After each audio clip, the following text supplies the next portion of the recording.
Sir இப்போது disease அப்படிங்கிறதுல எடுத்துக்கிட்டால் வேர்ல்டு வைடு நம்பர் 1 அப்படிங்கிற நீக்கமர நிறைந்திருக்கிற டிசீஸ் அப்படின்னா டயபெட்டிக்.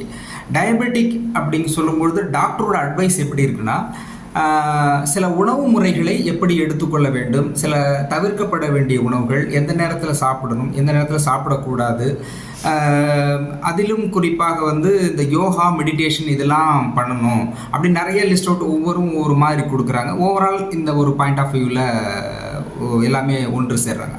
அப்போது அவங்க என்ன சொல்கிறாங்கன்னா, ஓரளவு கல்வி விழிப்பு உணர்வு உள்ளவர்கள் இந்த மாதிரியான இன்ஸ்ட்ரக்ஷன்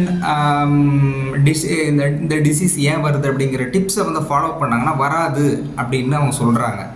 ஆனாலும் சில மெத்த படித்தவர்கள் இது எல்லாமே யோகா மெடிடேஷன் எல்லாமே தெரிஞ்சாலும் கூட, இந்த நோய் ஏன் வருகிறது, டயபெட்டிக் ஏன் வருது அப்படின்னு தெரிஞ்சாலும், அதை எப்படி அவாய்ட் பண்ணாலும் நல்லா தெரிஞ்சாலும், அதை அவங்க முழுமையாக வாழ்க்கையில் ஃபாலோ பண்ணாலும் கூட அவங்களுக்கும் டிசீஸ் இருக்குது. அப்போது இந்த டயபெட்டிக்கை எப்படி க்யூர் பண்ணுறது அப்படிங்கிறத பற்றி சொல்லுங்கள் டாக்டர். அதாவது வந்து டயபெட்டிஸ் வந்து இப்போ நாளுக்கு நாள் வந்து அதிகமாகிட்டே இருக்குது. டயபெட்டிஸால் பாதிக்கப்படாதவங்க இல்லைன்ற மாதிரி வந்துருச்சு. சின்ன குழந்தைகள் பெரியவங்க வரைக்கும் எல்லாருமே பார்க்குது. உலகம் முழுசும் எங்கும் நீக்கமர நிறைந்திருக்கு. இது வந்து படித்தவங்க எப்படி ஹேண்டில் பண்ணுறாங்க, படிக்காதவங்க எப்படி ஹேண்டில் பண்ணுறாங்கன்றதை பற்றி நீங்கள் கேட்குறீங்க. ஒரு நோய் நம்ம வருது அப்படின்னும் பொழுது அந்த நோய் வந்து படித்தவனா படிக்காதவங்களான்னு பார்த்து வருதில்லை. ஒரு நோய் ஒரு மனிதருக்கு வருகிறது என்றால் அவர் படிக்கவரா அவர் படிக்காதவரா அப்படின்னு பார்த்ததில்ல. அதுக்கும் சில விஷயங்கள் இருக்குது. அந்த விஷயங்களில் வந்து அப்ளிகபிளாக இருந்தால் ஓகே, நாட் அப்ளிகபிள்னா டிசீஸ் அஃபெக்ட் ஆகும். சில விஷயங்கள் இருக்குது, இறைவன் வகுத்த விஷயங்கள், நோய்களுக்கான காரணங்கள். இந்த நோய் வந்து உங்கள்கிட்ட பணம் இருக்கா இல்லையா, உங்கள்கிட்ட வசதி இருக்கா இல்லையா, நீங்கள் படிச்சிருக்கீங்களா படிக்கலையா, உங்களால் வைத்தியத்துக்காக செலவு பண்ண முடியுமா முடியாதா, உங்களுக்கு இதுக்கெல்லாம் ட்ரீட்மெண்ட்டுக்காக ஸ்பெண்ட் பண்ணுறதுக்கு டைம் இருக்குமா இருக்காது, அப்படி பார்த்தலாம் வருது. அப்படி பார்த்தா படிக்காத மக்களையும் படித்த மக்களையும் கம்பேர் பண்ணும்பொழுது படித்தவர்களை விட படிக்காதவர்கள் வந்து ரொம்ப அலர்ட்டாகவே இருக்காங்க. படித்தவர்களை விட படித்தவர் வந்து ஒரு பிரச்சனைன்னு சொல்லி போனால், சார் உங்களுக்கு இந்த ப்ராப்ளம் சஃபர் ஆகியிருக்கீங்க, இதுக்கு சர்ஜரி தான் ஒன்லி ரெமெடி, நீங்கள் உடனே இமிடியாக சர்ஜரிக்கு வந்துடுங்க, சர்ஜரி பண்ணிடலாம் அப்படின்னா, படித்தவர் என்ன பண்ணுறாரு, ஓகே ரைட் டாக்டர், நான் எவ்வளோ பேமெண்ட் பண்ணேன், எங்கே வரணும், எந்த டேட் அட்மிட் ஆகணும்னு கேட்குறாரு. ஆனால் படிக்காதவர் அந்த ரிப்போர்ட்டை எடுத்துக்கிட்டு 4 டாக்டர்கிட்ட போய் தனித்தனியாக கன்சல்ட் பண்ணுறாரு, ஒப்பீனியன் வாங்குறாரு. First opinion, second opinion, third opinion, fourth opinion. Sir இந்த சர்ஜரி இல்லாமல் இருக்கிற வழி இருக்குமா? ஆனால் நிறைய பேர் நாங்கள் எங்கிட்ட வந்து கேட்பாங்க, சார் சர்ஜரி பண்ணணும்னு சொல்லிட்டாங்க, அப்போது சர்ஜரி பண்ணணும்னு சொல்கிறாங்க, ஆனால் எனக்கு என்னமோ சர்ஜரி பண்ணுறது பிடிக்கல சார், இது இல்லாமல் ஏதாவது மருந்தே சரி பண்ண முடியுமா, இல்லை இது ஏதாவது இல்லாமல் உணவுலேயே சரி பண்ண முடியுமா அப்படின்னு சொல்லி படிக்காதவங்க நிறைய பேர் வந்து கேட்பாங்க. இப்போ கம்பேர் பண்ணி பாருங்க, படித்தவங்க சர்ஜரி பண்ணணுமா, ஓகே டாக்டர் எவ்வளோ பேமெண்ட் பண்ணணும், எப்போ வந்து அட்மிட் ஆகணும் அப்படின்னு சொல்லி கேட்டு அட்மிட் ஆகிடுறாங்க, ஆப்ரேஷன் பண்ணிக்கிறாங்க. படிக்காதவங்க 4 ஒப்பீனியன் கேட்குறாங்க. ஃபர்ஸ்ட் ஒப்பீனியன் ஆமாம் பண்ணி தான் ஆகும், செகண்ட் ஒப்பீனியன் அப்படி தான் பண்ணிதாகும், தேர்ட் ஒப்பீனியன் பண்ணி தான் ஆகும், ஃபோர்த் ஒப்பீனியாவது அப்படியாவது வந்து ஆப்ரேஷன் தேவையில்லை, நீங்கள் உணவாக சரி பண்ணலாமா மருந்தாக சரி பண்ணலாம் பண்ணுறதுக்கு வாய்ப்பு இருக்குன்னு சொல்லுவாங்கன்னா எதிர்பார்க்கல. 4வது ஒப்பீனியன்லாம் வருவாங்க என்கிட்ட நிறைய பேர். அது மாதிரி நான் வந்து பார்த்துருக்கேன். அப்போது படித்தவர்களை விட படிக்காதவர்கள் வந்து இன்னும் ரொம்ப தெளிவாக இருக்காங்கன்றது தான் என்னுடைய அனுபவம். படித்தவர்களை விட படிக்காதவர்கள் ரொம்ப தெளிவாக இருக்காங்க.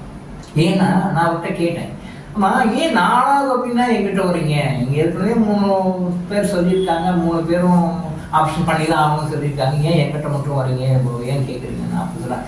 சார் எப்படியாவது வந்து உடம்புல கட்டி வைக்காமல் இருக்க முடியுமா பார்க்குறேன் சார், உடம்பு எனது சார், உடம்பு எனது, என்னுடைய உடம்பு, நான் பணத்தையும் கொடுத்துட்டு அவங்ககிட்ட போயிட்டு ஆப்ரேஷன் பண்ணிவிட்டு அப்புறம் ஆப்ரேஷன் பண்ண பிறகு நான் நிறைய பேர் கேட்டேன், சார் ரொம்ப அந்த பிரச்சனை இந்த பிரச்சனை ப்ராப்ளம் வருதுன்னு சொன்னாங்க. சார் சஃபரிங் தானே, எதுக்கு அவ்வளோ காசுன்னு செலவு பண்ணிட்டு கடன்காரம் ஆகிட்டு கஷ்டப்பட்டுட்டு இது பண்ணிட்டுருக்கணும். அதனால் ஏதாவது இல்லாமல் பண்ணுற வழி இருக்கா பார்ப்போம் சார், அது செலவு பண்ணுற காசு இப்படி செலவு பண்ணுவோமே, அதனால் சர்ஜரி இல்லாமல் பண்ணுறதுக்கு தான் வழி இருக்குமா, அதான் சார் கேட்டேன். 3 பேரும் அப்படி சொல்லிட்டாங்க சார். நாளாக தான் உங்கள்கிட்ட வந்தேன் சார்.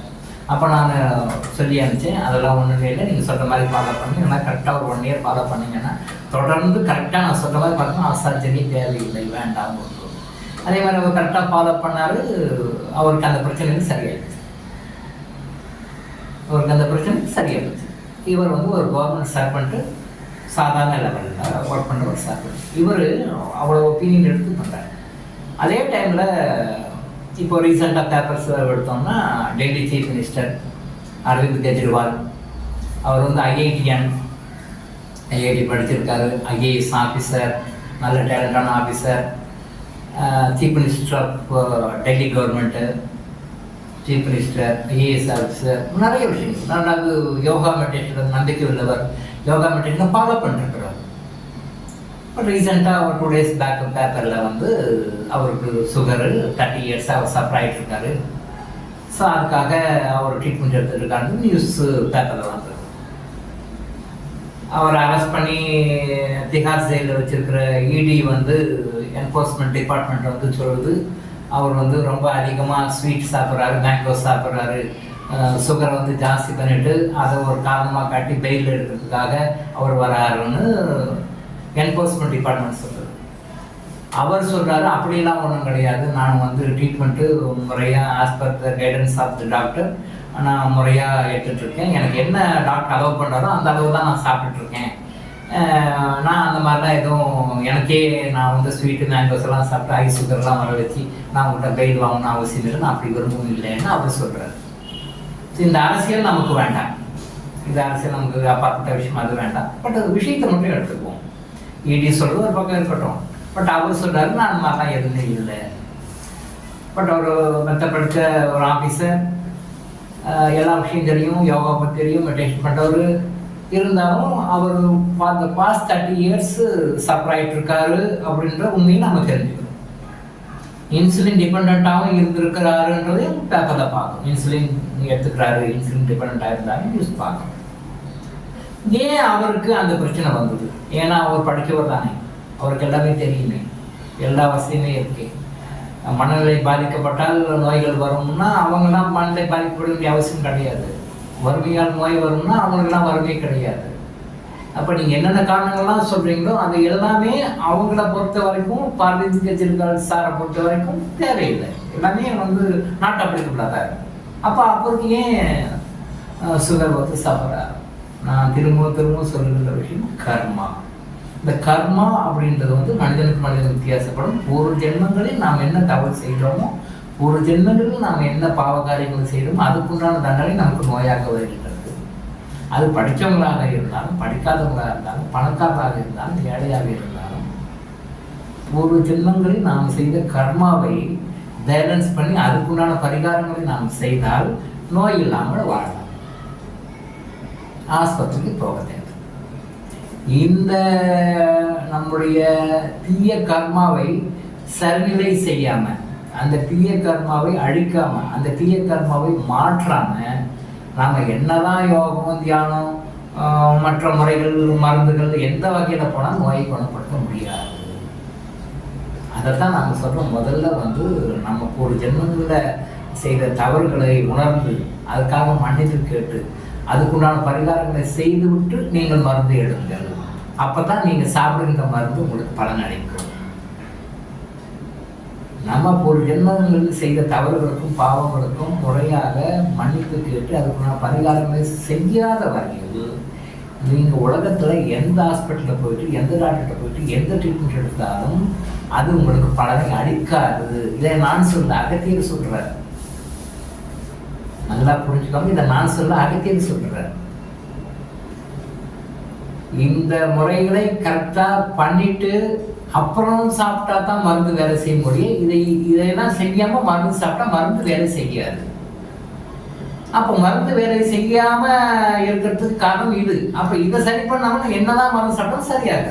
அதனாலதான் இப்போ அரவிந்த் கெஜ்ரிவால் ஒரு உதாரணமா சொன்னேன். அவ்வளவுதான். 30 வருஷமா டயபெட்டிஸ் இருக்கு, கியூர் ஆகலையே.